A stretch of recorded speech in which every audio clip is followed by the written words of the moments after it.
It's a finally guys, it's a finally. আমি অনেকদিন ধরেই ভাবছিলাম নো ক্রাউডের সামনে ড্রু ম্যাকেন্টায়ার চ্যাম্পিয়নশিপ জিতেছে 2021 বলো আর সামার স্ল্যাম বলো, বাট 2026-এ SmackDown it's awesome guys, awesome awesome. কেন Drew McIntyre is finally WWE undisputed championships. It's a ক্রাউডের মাঝখানে, মানে ক্রাউডের সামনে চ্যাম্পিয়নশিপ জিতেছে আজকে কোডি রোডসকে হারিয়ে ড্রু ম্যাকেন্টায়ার। তো এর থেকে বড় বিষয় আর কি আছে? এই সব থেকে বড় কথা হচ্ছে যে Drew McIntyre middle finger, Cody রোডসও middle finger. So I know it's a weird, but it's awesome. SmackDown আজকে নাইস, হেভি হয়েছে, হেভি দেখার মতন স্ম্যাকডাউন। সো আমি তো 4.4 স্টার দেবো স্ম্যাকডাউনকে।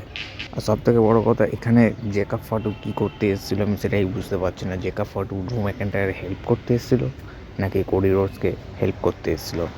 আই থিঙ্ক দুজনকেই মেরে দিয়েছে Jacob Fatu, the world Jacob Fatu Cody রোডসকেও মেরেছে, প্লাস ড্রু ম্যাকেন্টায়ারকেও মেরেছে। Wow, weird. So now it's a finally, so Drew McIntyre is a champion for the undisputed record champion হয়েছে আজকে ড্রু ম্যাকইন্টায়ার।